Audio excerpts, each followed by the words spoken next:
ഇറാനെതിരെ ഇസ്രായേൽ ആരംഭിച്ച യുദ്ധത്തിൽ അമേരിക്ക കൂടി പങ്കാളിയായതോടെ ലോകമാകെ അതിന്റെ പ്രത്യാഘാതങ്ങൾ അനുഭവിക്കുകയാണ്.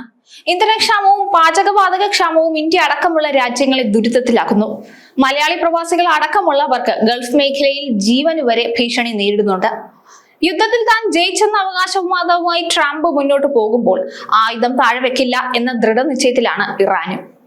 ഇസ്രായേലിന്റെ ആക്രമണത്തിൽ ഇറാന്റെ സുരക്ഷാ മേധാവി supreme national security council secretary Ali Larijani കൊല്ലപ്പെട്ടതോടെ ഇറാൻ പ്രത്യാക്രമണം നടത്തുമെന്ന് ഉറപ്പാണ്.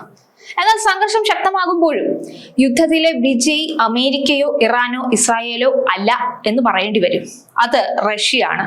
അതിനുള്ള കാരണങ്ങളാണ് ഇനി പറയാൻ പോകുന്നത്. യുക്രൈനുമായി യുദ്ധത്തിലായിരിക്കുമ്പോഴും പശ്ചിമേഷ്യൻ യുദ്ധത്തിൽ റഷ്യക്ക് സാമ്പത്തിക, സൈനിക, ഭൂമിശാസ്ത്രപരമായ നേട്ടങ്ങൾ അനവധിയാണ്. സംഘർഷം മൂലം ആഗോള എണ്ണവിലയിൽ ഉണ്ടായ കുതിച്ചുചാട്ടമാണ് റഷ്യക്ക് ഏറ്റവും വലിയ നേട്ടം. ഊർജ വിപണികളെ യുദ്ധം പ്രതികൂലമായി സ്വാധീനിച്ചിരിക്കുകയാണ്. ലോകത്തിലെ എണ്ണ വിതരണത്തിന്റെ 1/5 ഭാഗവും നടക്കുന്നത് ഹോർമൂസ് കടലിടുക്കിലൂടെയാണ്. ഹോർമൂസിലൂടെ പോകുന്ന കപ്പലുകളെ ആക്രമിക്കുമെന്ന് ഇറാൻ മുന്നറിയിപ്പ് നൽകിയതോടെ പ്രതിസന്ധി കൂടുതൽ രൂക്ഷമായി. എണ്ണവില ബാരലിന് $100 മുകളിൽ ഉയർന്നു കഴിഞ്ഞു.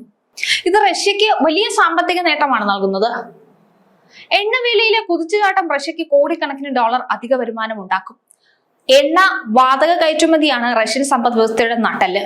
അതിനാൽ തന്നെ പശ്ചിമേഷ്യൻ യുദ്ധം റഷ്യൻ സമ്പദ് വ്യവസ്ഥയെ ശക്തിപ്പെടുത്തുകയാണ് ചെയ്യുന്നത്. മാത്രമല്ല, അധിക വരുമാനം യുക്രൈൻ യുദ്ധത്തിൽ ശക്തമായി നിലകൊള്ളാനും പാശ്ചാത്യ ഉപരോധങ്ങളുടെ ആഘാതം കുറയ്ക്കാനുമെല്ലാം റഷ്യയെ സഹായിക്കുമെന്ന് ഉറപ്പാണ്. എണ്ണവാതക വില ഉയർന്ന നിലയിൽ തുടരുമ്പോൾ റഷ്യക്ക് പ്രതിദിനം 10,000 അല്ലെങ്കിൽ 100 ദശലക്ഷം ഡോളർ കൂടുതൽ സമ്പാദിക്കാൻ കഴിയുമെന്നാണ് കണക്കുകൾ പറയുന്നത്. ഇറാൻ സംഘർഷം എണ്ണ വിതരണത്തെ തടസ്സപ്പെടുത്തിയതിനെ തുടർന്ന് റഷ്യയ്ക്കുമേൽ അമേരിക്ക ഏർപ്പെടുത്തിയിരുന്ന ഉപരോധങ്ങളിൽ പലതും എടുത്തുമാറ്റി. ഇതോടെ റഷ്യൻ എണ്ണ ആഗോള വിപണികളിൽ എത്താൻ അമേരിക്ക താൽക്കാലികമായി അനുവാദം നൽകി. റഷ്യയെ സംബന്ധിച്ചിടത്തോളം ഈ സമയം വളരെ പ്രധാനമാണ്. യുദ്ധച്ചെലവും ഉപരോധങ്ങളും കാരണം റഷ്യയുടെ സമ്പദ് വ്യവസ്ഥ സമ്മർദ്ദത്തിലായിരുന്നു.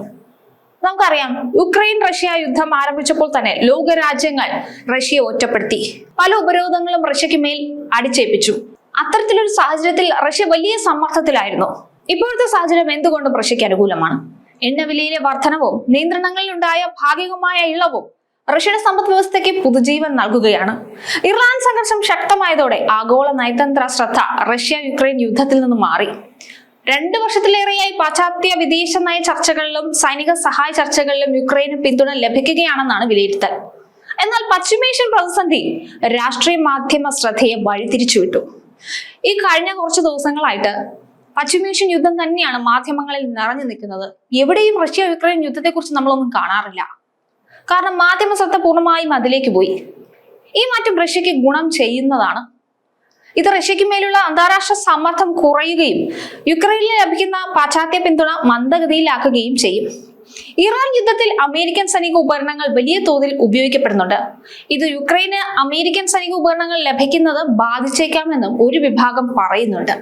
മാത്രമല്ല, പശ്ചിമേഷ്യയിലെ മധ്യസ്ഥ ചർച്ചകൾ നയിക്കാൻ കഴിവുള്ള പ്രധാന ആഗോള കക്ഷിയായി റഷ്യ സ്വയം മാറിയിരിക്കുകയാണ്.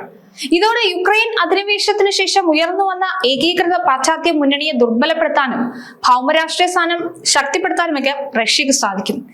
ചുരുക്കത്തിൽ, എന്തുകൊണ്ടും ഇപ്പോഴത്തെ സാഹചര്യം റഷ്യക്ക് വളരെ അനുകൂലമാണ്. റഷ്യക്ക് മേൽ ഉപരോധം കുറഞ്ഞു. റഷ്യൻ എണ്ണ വലിയ രീതിയിൽ ലോകരാജ്യങ്ങൾ വാങ്ങാനുള്ള സാധ്യത തുറന്നു.